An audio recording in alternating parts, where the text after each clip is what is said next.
안녕하세요. 얼마 전 엄마가 된 30대 여성입니다. 제가 이렇게 글을 쓰게 된 건 바로 저희 시어머니 때문이에요.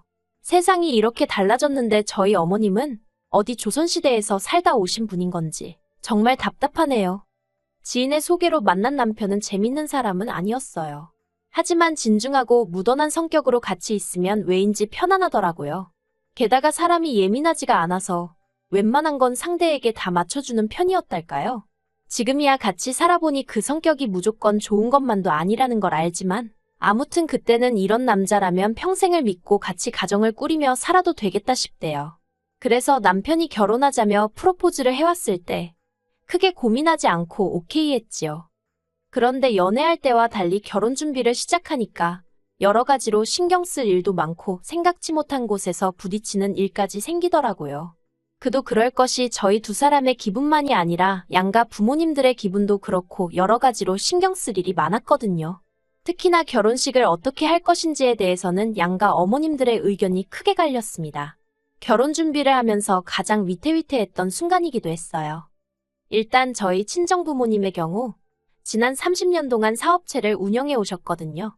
그렇다 보니 초대할 하객도 많았고 그 하객들에게 보여지는 모습도 무시할 수가 없었지요. 게다가 자식은 저 하나뿐이었으니 결혼식에 대한 당신들 나름의 기준도 있었습니다.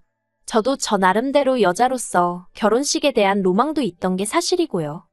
하지만 어머님께선 영 내켜하지 않는 눈치셨어요. 사실 당시 저랑 남편은 결혼 비용을 전부 다 반반 부담하기로 이야기가 된 상황이었거든요.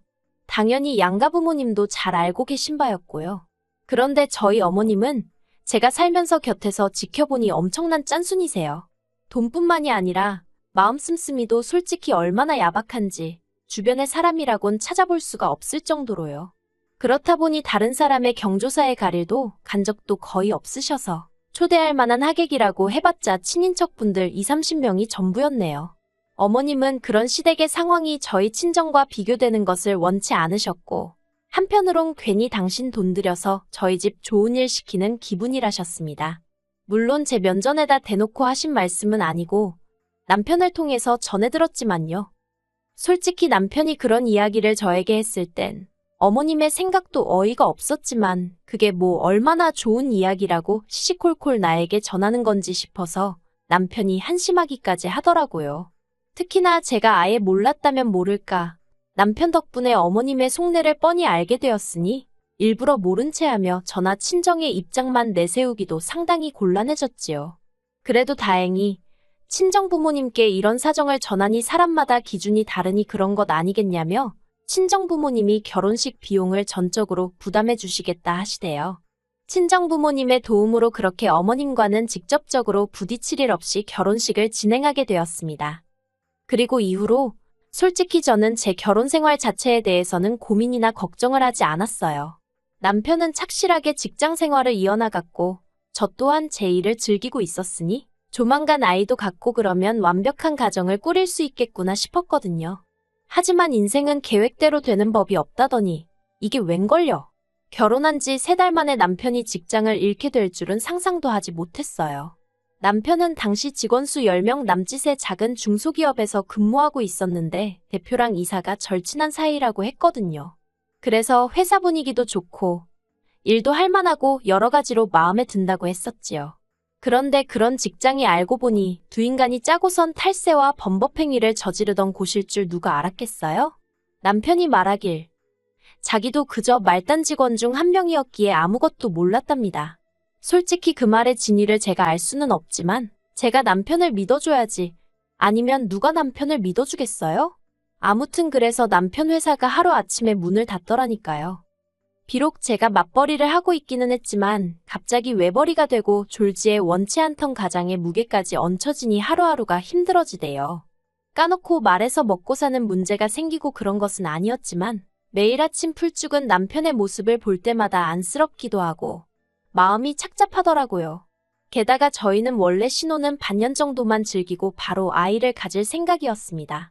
남편은 저보다 3살이 많았고 결혼 당시 이미 30대 후반이 되어가고 있었기 때문에 태어날 아기에 대한 걱정이 많았거든요. 그런데 상황이 이렇게 되다 보니 솔직히 아이를 갖는 건 저희에게 사치라고 느껴지대요. 그래서 임신과 출산이라는 문제도 당분간 뒤로 미루게 된 거고요. 그런데 이런 모든 사정을 다 알고 계시면서도 어머님께서는 저희만 봤다 하면 아이는 언제 낳을 거냐며 스트레스를 주셨습니다. 당신 주변 분들은 다 손자 손녀 재롱 보고 사는 재미로 산다면서요. 그리고 그런 철없는 어머님의 불평불만을 듣다 못한 제가 결국 한 번은 어머님 떨어 애는 낳아놓기만 하면 알아서 크는 거냐고 따졌어요. 그러자 어머님이 하시는 말씀이 지먹을 수저는 입에 물꽃 태어난다는 소리도 못 들어봤냐는데 어이가 없었지요. 무슨 화분에 꽃 키우는 것도 아니고 애를 낳아서 먹고 살게만 해주면 되는 건 아니잖아요. 하지만 어머님하고 제가 말싸움을 할 것도 아니고 그래서 그냥 사정이 나아지면 나을 거라고 말씀드렸습니다. 이후로 2년이란 시간이 흘렀어요. 그 사이에 남편도 새로운 직장을 구했고 저는 친정아버지 밑에서 일을 시작했지요. 다른 무엇보다도 경제적인 면에서 상황이 나아지다 보니 슬슬 아이를 가져볼까 하는 생각도 들더라고요. 솔직히 저도 남편도 적은 나이가 아니었기 때문에 너무 늦은 건 아닐지 어디 가서 말은 못했지만 걱정이 크기도 했어요. 그래서 저희 두 사람 말 그대로 노력을 하기 시작했습니다. 주기에 맞춰서 병원도 찾고 운동도 하고 그랬더니 그토록 원하던 아기 천사가 저희를 찾아와 주대요. 그런데 예정일을 3주나 앞두고 예기치 못한 진통이 찾아왔습니다. 저는 출산 예정일 2달 전부터 친정아버지의 배려로 직장을 나가지 않고 집에서 컴퓨터로 일을 하고 있었거든요. 그래서 진통이 찾아왔을 때도 혼자 집에 있었던 거예요. 처음엔 바보 같게도 금방 가라앉겠지 생각하고 어떻게든 참아보려고 했어요. 내가 뭘 잘못 먹었나 그런 한심한 생각을 하면서 말이에요. 그런데 시간이 갈수록 점점 식은땀이 나면서 이게 보통 일이 아니라는 걸 깨닫고는 바로 119에 전화를 걸었고 그렇게 구급차에 오르게 되었습니다. 구급차에 타서 출산을 하기까지 솔직히 아무런 기억이 안 난다고 말해도 거짓이 아닐 만큼 정신이 하나도 없었어요. 게다가 진통은 점점 더 심해져만 가는데 아이는 나올 기미가 없으니 미치겠더라고요. 이렇게 표현해도 될지 모르겠지만 이러다 죽을지도 모르겠다 싶었다니까요. 결국 유도분만까지 실패하면서 제왕절개로 지금의 아들을 낳게 되었네요. 자연분만이면 어떻고 제왕절개면 어떤가. 아이도 건강하고 저도 무사하니 다행이라며 남편이 무척 좋아했어요. 그리고는 어머님께 제가 직접 전화를 드렸으면 하대요. 기쁜 소식이니 주인공이 직접 전하는 게 뜻깊을 것 같다고요. 그런데 전 솔직히 어머님과 말 한마디 나눌 기력이 없었거든요. 하지만 남편이 아기로 그런 제안을 한 것이 아니니 싫다고 하기도 좀 그렇대요. 그래서 그냥 좋은 게 좋은 거란 생각으로 어머님께 전화를 드렸습니다. 하지만 전화상으로 듣게 된 어머님의 말씀은 실망스럽기 짝이 없었어요. 어머님은 제가 아들을 그러니까 어머님의 친손주를 제왕절개로 낳았다는 사실에 무척 분개하셨거든요. 제왕절개로 아이를 낳으면 애가 멍청하니 약해 빠졌느니 그 말들이 사실이라고 생각지도 않고 사실도 아니지만 그래도 할머니란 분이 이미 태어난 애와 고생한 며느리를 앞에 두고 그런 식으로 표현을 하신다는 게 참으로 어이가 없더라고요. 그래서 듣다 못한 제가 전화를 스피커폰으로 돌렸어요. 옆에서 아무것도 모르고 실실 웃으며 좋다고 저를 쳐다보는 남편도 어머님이 며느리한테 어떤 식으로 말씀하시는지 들어보란 심정이었지요. 그리고 그런 상황을 모르시는 어머님은 계속해서 저에게 폭언을 쏟아내셨습니다. 나이도 많으면서 애까지 제왕절개로 낳았으니 이제 애는 똑똑하기는 글렀다는 둥. 온갖 병을 달고 살면 전부 다 엄마인 제 탓이라는 둥. 그러자 남편이 놀랐는지 눈이 휘둥그레져서는 제 핸드폰을 낚아채듯 가져가선 병실 밖으로 나가더라고요. 그리고 남편이 밖으로 나간 사이 저는 저도 모르게 눈물을 흘렸습니다.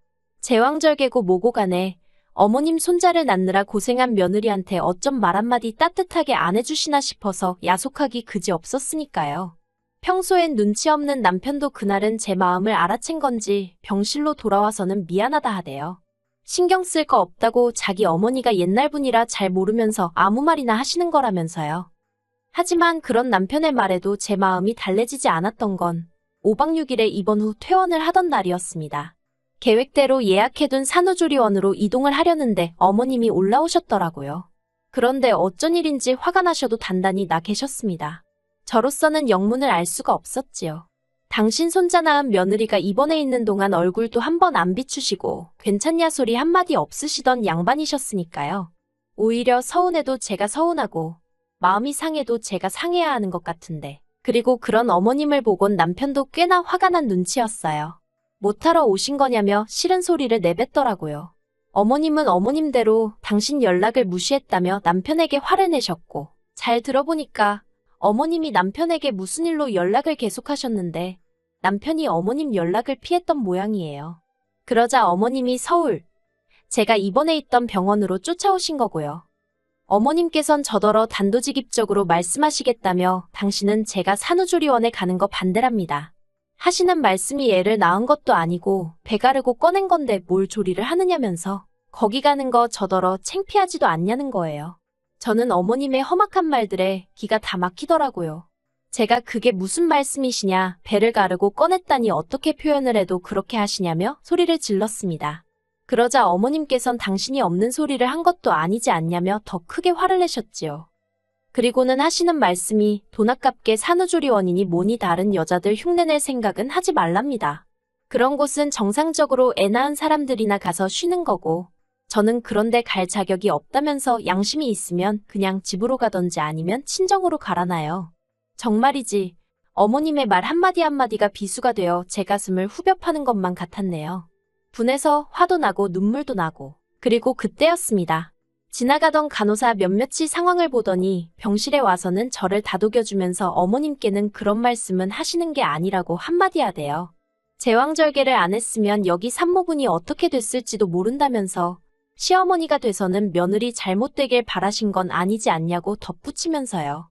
그러자 어머님이 못마땅한 표정을 짓더니 의사도 아니고 간호사 주제에 별참견을 다한다는 식으로 막말을 하시는 거예요.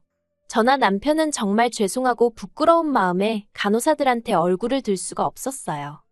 한편 그때 간호사들 가운데서도 제일 경력이라던가 오래되어 보이는 간호사가 잔뜩 얼굴을 찌푸리더니 잠시만 기다리란 말을 남기곤 병실을 나갔습니다. 그리곤 이내 제 수술을 집도해 주셨던 의사를 데리고 왔더라고요. 그 의사도 이미 전후 사정을 들었는지 얼굴이 한껏 굳어서는 어머님더러 그런 식으로 산모한테 이야기를 하시는 건 옳지 않다로 시작하여 간호사와 마찬가지로 저를 대신하여 어머님께 화를 내주더라고요. 그렇게 간호사 의사가 드나들며 어머님께 한마디씩 하니 어머님도 민망했는지 얼굴이 벌개져서는 더는 아무 말도 못하고 꿀먹은 사람 마냥 가만히 계시더군요. 하지만 눈빛으론 말 그대로 절 가만두지 않겠다는 식으로 노려보고 계셨어요. 물론 남편이 곧 그 모습을 발견하곤 정말 지겹다며 어머님더러 이럴 거면 연락하지 마시라고 쏘아붙였지만요. 그리곤 덧붙이기를 어떤 식으로건 간에 죽을 고비를 넘겨가며 자기 아이를 낳아준 소중한 여자라며 어머님이 그렇게 대하면 가만히 있지 않겠다고 화를 내고는 어머님을 거의 쫓아내듯 병실 밖으로 밀어냈고요. 그렇게 저는 예정대로 산후조리원에서 2주간 머물다 집으로 돌아왔습니다. 남편이 제가 없는 동안 곰곰이 생각을 해봤는데 어머님이 당장에 달라지진 않으실 것 같다면서 제가 원하지 않으면 당분간은 안 보고 살아도 된다는 식으로 이야기를 하대요. 그런 남편에게 전 일단은 몇 번 더 어머님과 만나보고 정하겠다 했어요. 솔직히 저는 제 아들이 저희 부부뿐만 아니라 양가 부모님을 비롯한 친인척들에게도 사랑을 많이 받고 자랐으면 좋겠거든요. 그래서 어머님이 또 다시 제왕절개가 어쩌고 소리만 안 하시면 아예 발길을 끊고 살고 그러진 않을 생각이에요. 하지만 저희 어머님이 달라지실진 잘 모르겠네요. 옛말에 제 버릇 개주냐는 소리도 있잖아요. 어머님이 산후조리원에 못 가게 하신 게 단지 제왕절개 때문만은 아니라고 생각해요. 오히려 돈이 아까운데 어떻게 말릴 방법은 없고 그러다 이참에 건수 잡았다 싶으셨던 건가 싶기도 하고. 하지만 참 이상하죠. 제가 어머님께 산후조리 비용을 대달라고 했던 것도 아닌데 말이에요. 솔직히 어머님 속을 누가 알겠어요? 당신 아들 돈이라 생각하니 아까우셨던 걸까요? 정말이지 모르겠네요. 아무튼 그래도 병원에서 주변 사람들 도움도 받았고 남편도 어쨌든 제 편이니 더는 고민하지 않으려고요. 당분간은 육아에 전념하며 제 가정을 돌보는데 힘쓸 생각입니다. 살다 보면 뭐 또 어떻게든 흘러가지겠지요.